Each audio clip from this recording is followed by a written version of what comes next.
Hi, everyone. Welcome to this lesson. This week, we're going to be talking about the Gunas and how they relate to power yoga. So, or really any kind of yoga, but we're going to be talking a little bit about the power yoga diet. So, understanding the Gunas is very important. So, to start off, there are three Gunas, and the Gunas are states of nature. And we all possess these three Gunas in ourselves.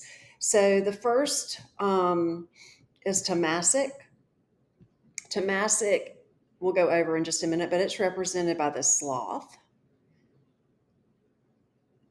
So I like to think of that particular guna as a sloth. Okay. And then Swatvik is represented by the scale. It's balanced out. And then finally, Rajasic is represented by this ping pong player, this ping pong ball. So I'd like to think of a ping pong ball a little bit more than a ping pong player, but that's the picture that I found. So we're going to be looking at what each of these states of nature involve. All right, so like I said, there are three gunas that are present in each of us: tamas, rajas, and swapa. Now, I may be mispronouncing those. I've looked up the pronunciation multiple times, but a lot of times I forget. So um, these are our three states of nature. And if you click on the link in the presentation on the virtual classroom, it will tell you what your primary guna is. All right. So let's talk about what each of these gunas mean. All right. So tamas or tamas is represented by darkness, inertia, and inactivity.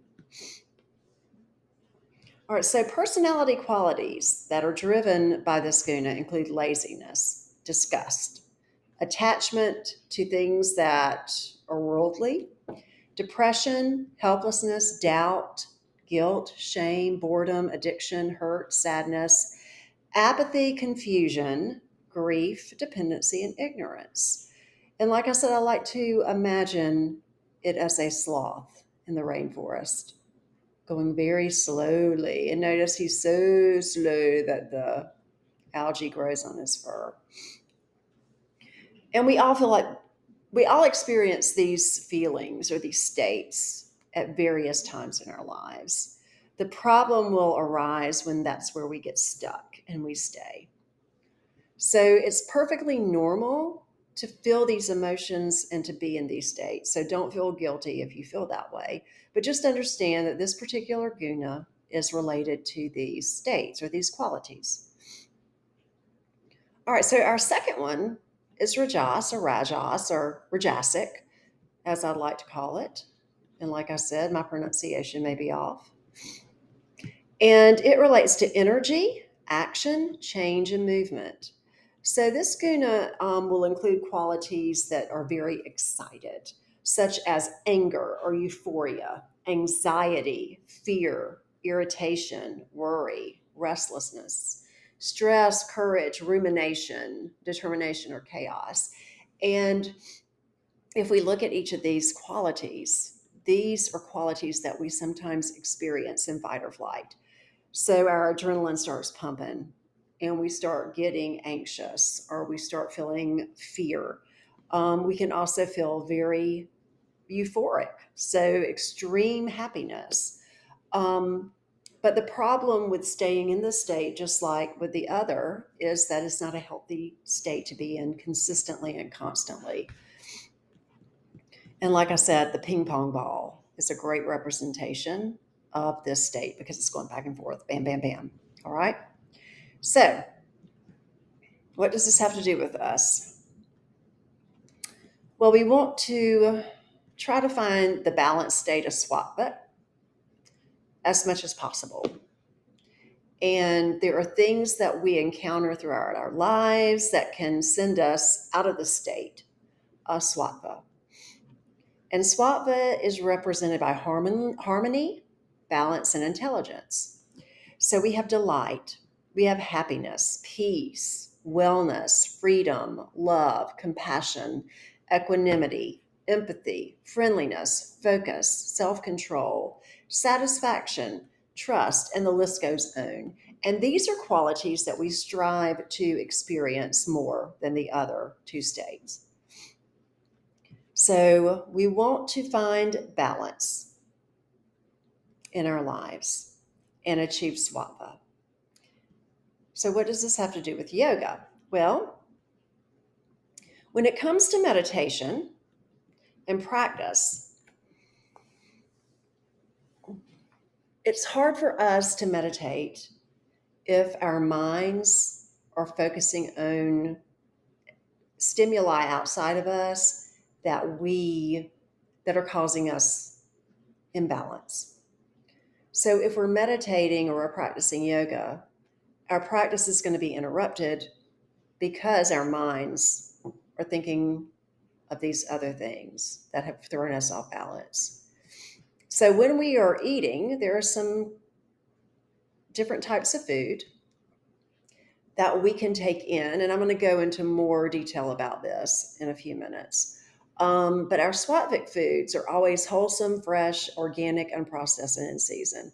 And typically, the way we look at this is that you eat organic foods that are grown locally.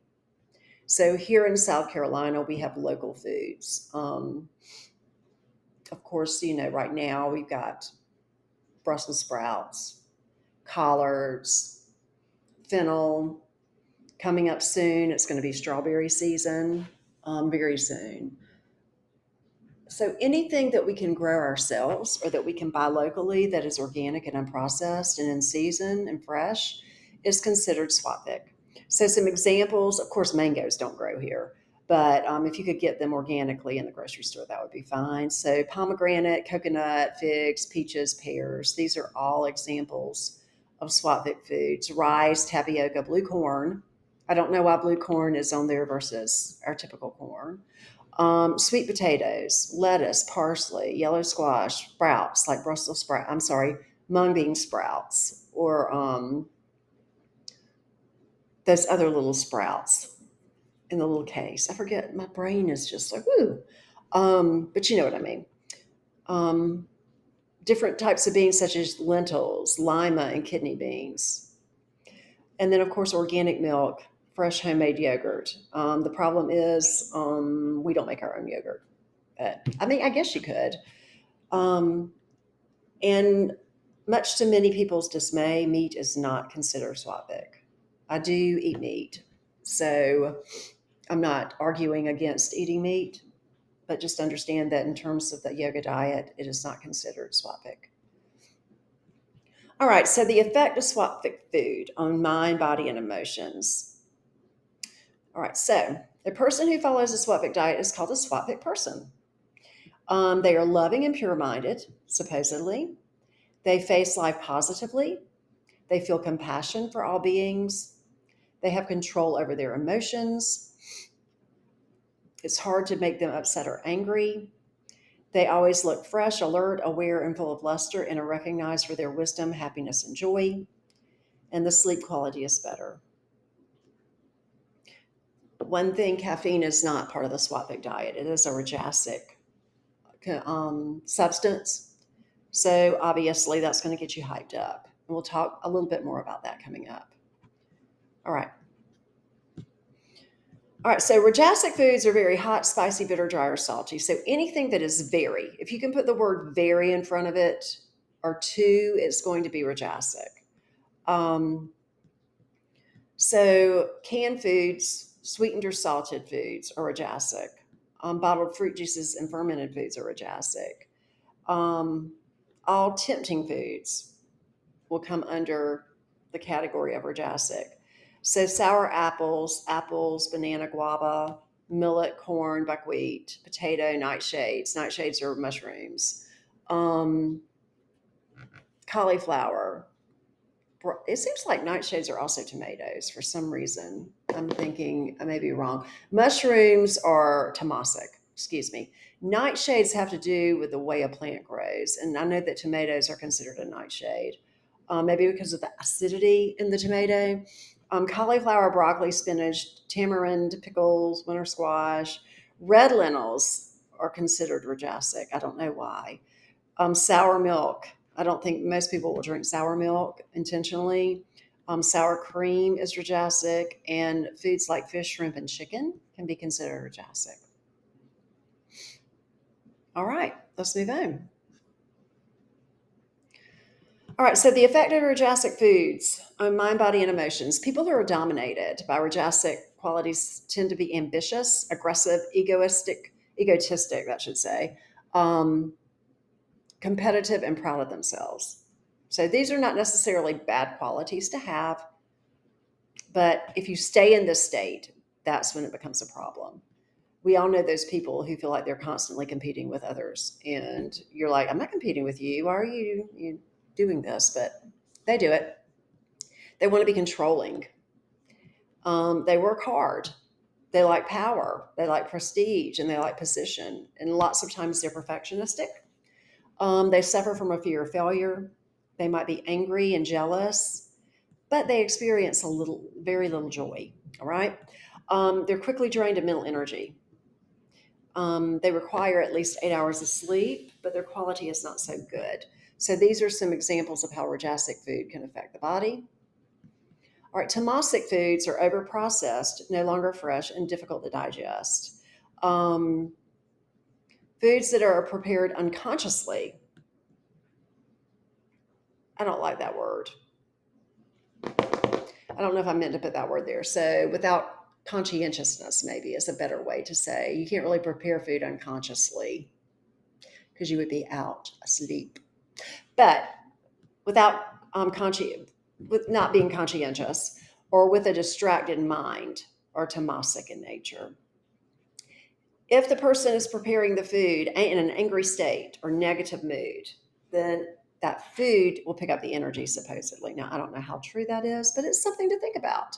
And some of the fruits that fall in this category are avocado, which I love, watermelon, which I love, plums I like, apricots, not a big fan, wheat and brown rice, mushrooms I love, pumpkin I love, black and pinto beans, cheese, and beef, lamb, and pork. Now, like I said, the states of nature in all of us. So the way that we need to approach these foods that are on these lists that we like is with moderation. So if we do things in moderation, we'll be fine. All right, so the effects of tamasic food on the mind, body, emotions. So individuals are dominated by tamasic qualities. Those people who are dominated that way are often depressed. They're lazy. They may eat excessively, may drink, or they may have an excessive desire for sex. To me, that looks like it would be under rajasic, but they fall in that category. All right, so tamasic people can be greedy, possessive, attached to materialistic things, irritable, and uncaring towards others. They often lack the motivation and require more effort to complete their task, and they may need excessive sleep. So, something to think about if you take in too much of that food. And also, I want to mention that alcohol falls in the tamasic category. Anything that's going to slow you down is going to be tamasic. Um, Prescription drugs that we take, sleeping tablets, Unisom, um, opioids, Valiums, barbiturates, those types of substances are tamasic. So keep that in mind, please. All right, tamasic. What happened to my rajasic? Did I already do that? Yeah. Okay, so rajasic, also you need to remember that caffeine, nicotine, stimulants are going to be rajasic. I didn't mention that before. All right. So our fifth limb of yoga is called pratyahara. And pratyahara is withdrawal of the senses. It's very important when we're thinking of the gunas. So the first of the contemplative limbs of yoga, the inner limbs of yoga, is pratyahara, which was in that first lesson a couple weeks ago.